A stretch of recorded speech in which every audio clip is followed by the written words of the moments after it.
कुरुक्षेत्र में किसानों ने की बैठक, कहा कि इस बार भी हरियाणा का किसान पीछे रहने वाला नहीं। आगामी 6 दिसंबर के दिल्ली कूच को लेकर हरियाणा के किसान उत्साहित। केवल उद्योगपतियों की अडानी अंबानी के लिए काम करती है और किसानों का हक छीनने का काम करती है, और किसान अपने हक की लड़ाई के लिए कुर्बानियां देता है और देता रहेगा जब तक इसकी मांगे नहीं मानी जाएगी। देखिए पीपली 9 कुरुक्षेत्र में किसानों ने बैठक के बाद कहा कि किसानों को रास्ते में जिस भी सहायता की जरूरत होगी वो हरियाणा का किसान मुहैया कराएगा। तोड़ने का काम होगा, कुछ भी होगा। पहली बात तो सरकार ने अगर बैरिकेड लगाए तो फिर तो सरासर तानाशाही है ये, क्योंकि पैदल को रोकना तो कोई वो नहीं। हम कोई कुछ लेके जा रहे, ना ही कुछ वो राशन लेंगे खाने पीने का, वो भी यहाँ से हरियाणा ही करेगा, जहाँ रुकेंगे वहीं उनके लिए।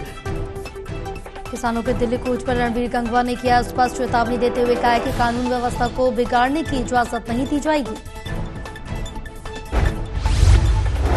व्यवस्था की बात है कि ना, कानून व्यवस्था की जो मेंटेन रखने की जिम्मेदारी सरकार की होती है, और उसको बिगाड़ने की इजाज़त तो किसी को नहीं दी जा सकती। और क्योंकि पहले भी जैसे जो किसान आंदोलन पहले हुआ था उसमें लाल किले के ऊपर भी और भी जो लॉ एंड ऑर्डर की हालत खराब हुई थी।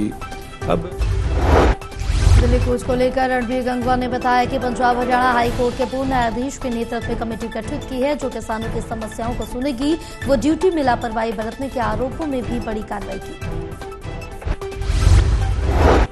जो अधिकारी अंदर लिप्त मिले हमने उनको सस्पेंड भी किया है, उनके खिलाफ कार्रवाई भी की है। जिस एजेंसी ने जो रोड खराब करने का काम किया हमने उनके कहा है कि उसकी सिक्योरिटी जब्त कर ली जाए, और अगर कोई भी एजेंसी भी अगर कोई खराब काम करेगी हमको उसको ब्लैक लिस्टेड करने का काम करेंगे, ताकि वो हरियाणा प्रदेश के अंदर काम कर ही ना सके। और जो अधिकारी और कर्मचारी अगर कहीं कोई इसके सभा में किसानों के मुद्दे पर हुआ जोरदार हंगामा। एमएसपी के मुद्दे पर कांग्रेस ने किया प्रदर्शन। रणबीर सुरजेवाला ने सरकार पर लगाया आरोप। रणबीर सुरजेवाला ने सरकार पर किसानों के मुद्दे की अनदेखी का आरोप लगाया, तुरंत कार्रवाई की मांग की। देश का किसान एमएसपी की गारंटी मांग रहा है और सरकार मौन धारण करे बैठी है। देश का किसान जमीन का मुआवजा मांग रहा है, सरकार मौन धारण करे बैठी है। देश का किसान सड़कों पर धक्के खा रहा है, सरकार मौन धारण करे बैठी है।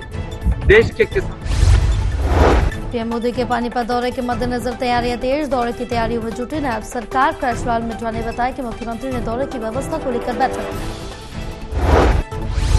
की। 9 तारीख को पानीपत में 12 बजे पहुंच रहे हैं, तो उनके लिए जो व्यवस्था की गई है पूर्ण रूप से सारी मीटिंग माननीय मुख्यमंत्री जी ने ली है, जिस पर सड़क को लेके भी इंतजाम किए हैं, ट्रैफिक को लेके सारे इंतजाम पूर्ण कर दिए गए और किसी प्रकार के भी किसी को भी।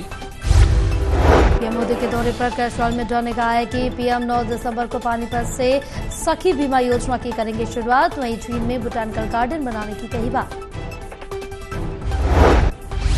ऐसे पार्कों को और अच्छा और सुंदर बनाया जाए, वहीं पर जींद में भी बोटनिकल गार्डन बनाने की एक रूपरेखा तैयार की जा रही है, तो जल्दी ही उसको भी, क्योंकि पूरे हरियाणा के अंदर 6 बोटनिकल गार्डन बनाने की माननीय मुख्यमंत्री जी की योजना है, उसमें एक योजना में जींद को भी लिया गया है। मैंने माननीय मुख्यमंत्री से निवेदन किया, उस निवेदन को उन्होंने स्वीकार किया, तो जींद में भी। कुरुक्षेत्र में अंतर्राष्ट्रीय गीता महोत्सव के आकर्षणों का केंद्र रहेगी हरियाणा उड़ीसा पवेलियन। हरियाणवी संस्कृति की भी दिखेगी झलक। हरियाणवी खीर चूरमा खाने का पवेलियन संयोजक ने न्योता दिया। वहाँ पर जो है मतलब हाथ से बनी हुई जो हरियाणवी विषय वस्तुएं हैं उनकी। सिरसा में प्लबिंग का काम करने वाले व्यक्ति की चमकी किस्मत लगी। 1.5 करोड़ की लॉटरी। पिछले कई सालों में किराए के मकान पर अपनी पत्नी बेटे के साथ रह रहा था युवक। वाले बेचने जैसे घूमते फिरते रहते हैं, जैसे अंकल जी घूमते हैं, इनसे ले ली तो लेता रहता हूँ मैं, अब की बार ली तो ये लग गई। तो पता कैसे लगा कि आपने लूटे? की दादरी में स्कूटी सवार अध्यापिका को कैंटर ने मारी जोरदार टक्कर। अध्यापिका की मौके पर मौत, चालक कैंटर को मौके पर छोड़कर फरार। चरखी दादरी में तेज रफ्तार कैंटर ने अध्यापिका को रौंदा। ट्रेनिंग कार्यक्रम में जा रही थी अध्यापिका। मृतक के पति के बयान पर कैंटर चालक के खिलाफ केस दर्ज। आज सुबह